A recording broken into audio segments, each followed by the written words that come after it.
Halo, selamat datang. Nama saya Rangga Ahmad Fauzan dari program studi S1 Sistem Informasi.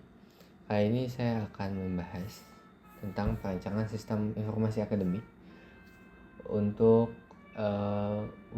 tugas ujian akhir semester di mata kuliah analisis perancangan sistem informasi.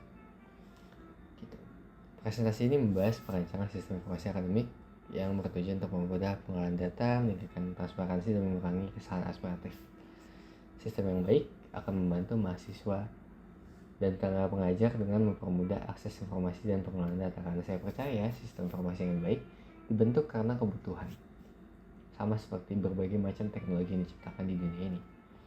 Bukan untuk gaya-gayaan, bukan untuk pengetesan teknologi, tapi untuk karena memang dibutuhkan. Jadi perancangan sistem informasi yang baik adalah sistem yang menyesuaikan dengan target penggunanya untuk apa. Karena kalau tidak disesuaikan, sistemnya akan dibuat sia-sia. Kita lanjut. Mengapa sistem informasi akademik penting? Pertama, kemudahan akses informasi. Di Unsia, untungnya kita memakai sistem informasi akademik lewat Adlink gitu ya. Jadi mahasiswa seperti saya bisa mengakses informasi dengan lebih mudah. Berbagai macam kelas sudah didaftarkan dan jika ingin belajar dari kelas lain pun disediakan informasinya.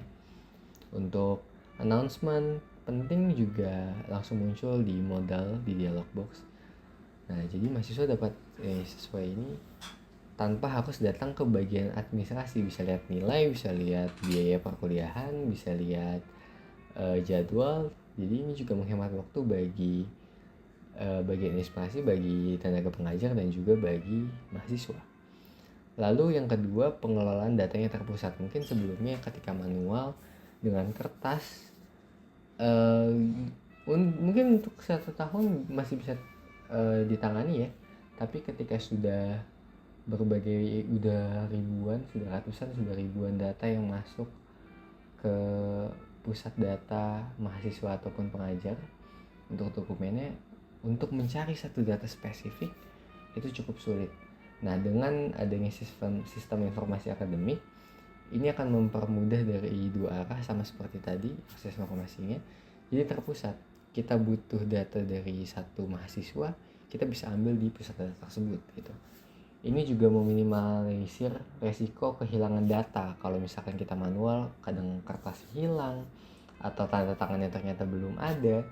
Nah, dengan pengelolaan data ini bisa diminimalisir. Nah, selanjutnya juga mengurangi kesalahan administratif.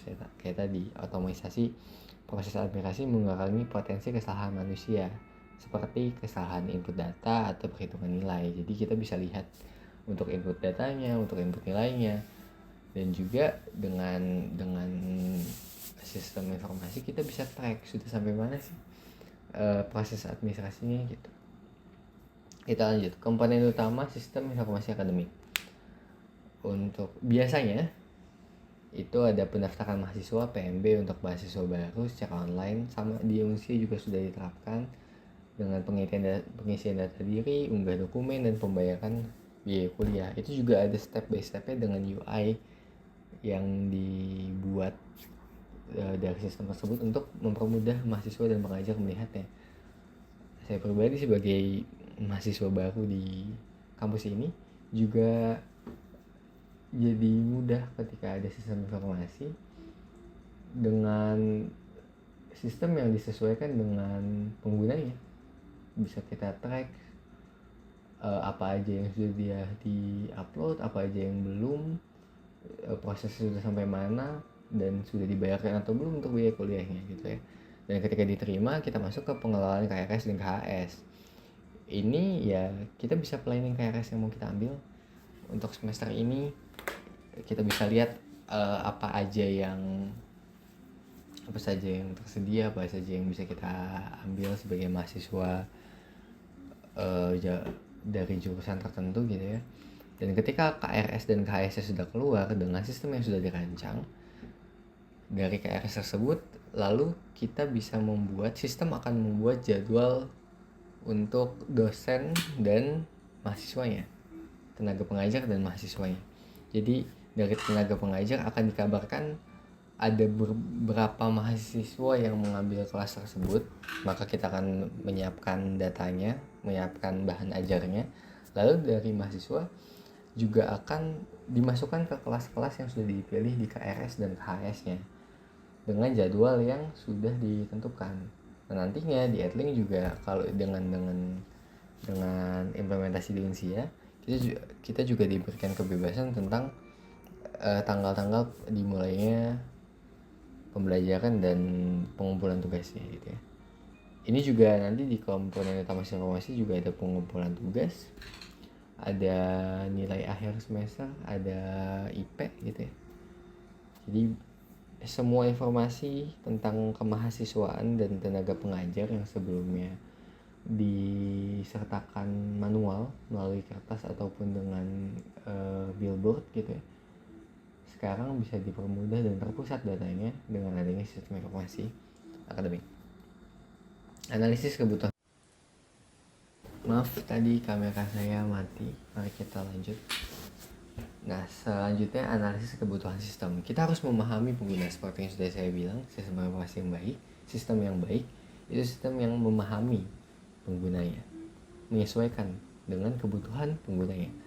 Yang pertama caranya bisa dengan wawancara, bisa dengan mahasiswa, dengan dosen, staf administrasi untuk memahami kebutuhan mereka itu apa sebenarnya. Dengan harapan mereka bisa langsung engage dengan sistem yang kita buat nantinya. Jadi sesuai dengan kebutuhan mereka. Tidak ada lagi ketidaksesuaian dan malah jadinya kerja dua kali kesannya gitu ya. Yang kedua, observasi kita selain wawancara, karena dengan lisan saja mungkin nggak bisa tercover gitu. Kita harus observasi juga cara kerja staffnya seperti apa, cara kerja tenaga pengajar seperti apa, cara kerja mahasiswa juga seperti apa. Kita harus mengamati proses itu, flow dokumennya seperti apa, flow penilaian, flow tugas seperti apa gitu ya, untuk kita mengidentifikasi sebenarnya kalau kita bikin sistem seperti ini dari flow itu bakal ada masalah nggak ya kalau kita buat yang seperti ini gitu. Nah, yang ketiga itu kuesioner. Setelah kita observasi, kita sebar kuesioner untuk menanyakan ke berbagai macam kalangan seperti dari dosen, mahasiswa, ada staff, untuk mendapatkan datanya secara resmi, kuantitatif dan kualitatif dari penggunanya nanti, calon pengguna dalam skala besar. Kita lanjut, manajemen proyeknya, tahapan penting. Pertama ada perencanaan. Tentu saja segala hal yang dilakukan harus ada perencanaan yang matang agar nanti kalau kita buru-buru pengerjaannya kita bisa lihat, oh di perencanaannya masih ada waktunya, masih baik waktunya, jadi tidak perlu terburu-buru. Itu menjadi guideline kita untuk menentukan waktu pengerjaan, kualitas pengerjaannya seperti apa. Itu juga menentukan tujuan proyek, ruang lingkupnya seperti apa, juga anggarannya seperti apa, seberapa banyak, dan jadwal. Kamera saya mati lagi, mohon maaf sekali atas kekurangannya. Kita lanjut lagi.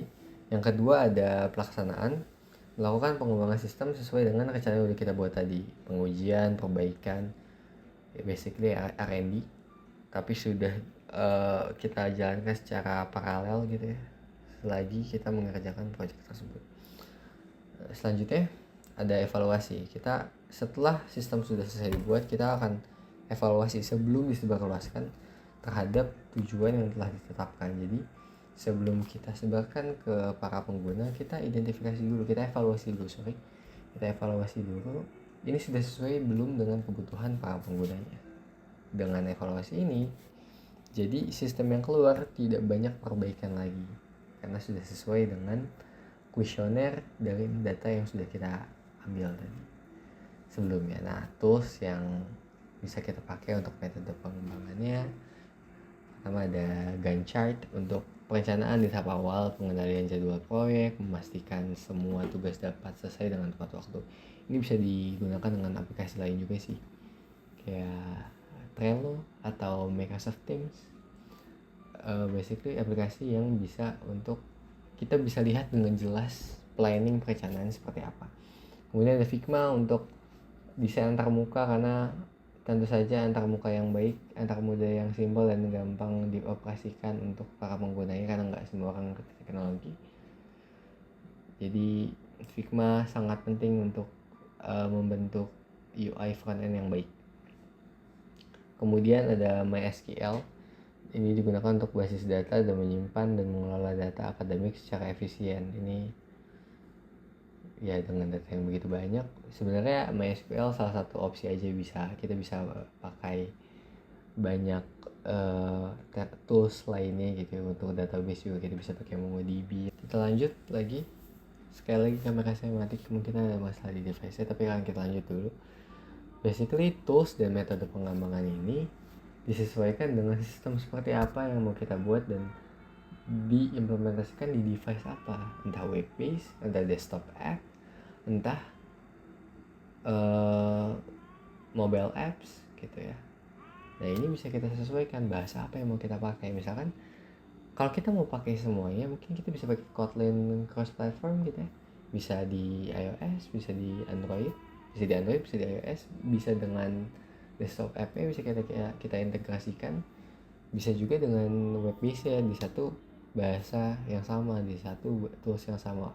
Dan even though kita pakai tools atau bahasa yang berbeda, ada banyak framework atau API untuk menyatukan bahasa tersebut agar sistemnya bisa berjalan dari data yang sama.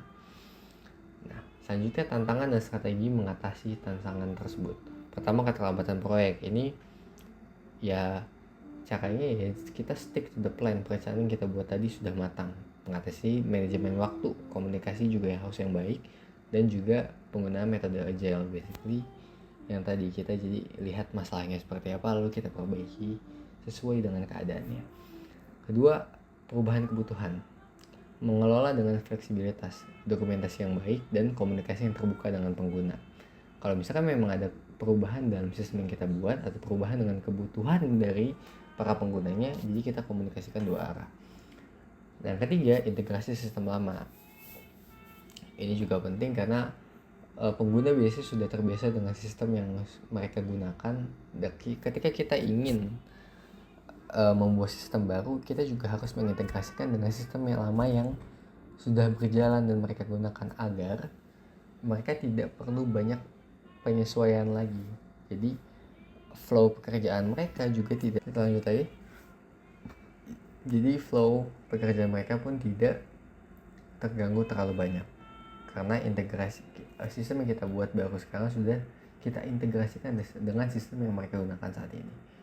Nah, implementasi dan maintenance sistem. Ketika sistem sudah bekerja, implementasi sistem yang sukses memerlukan pelatihan yang memadai. Jadi kita latih, kita berikan edukasi tentang sistem yang sudah kita buat para pengguna.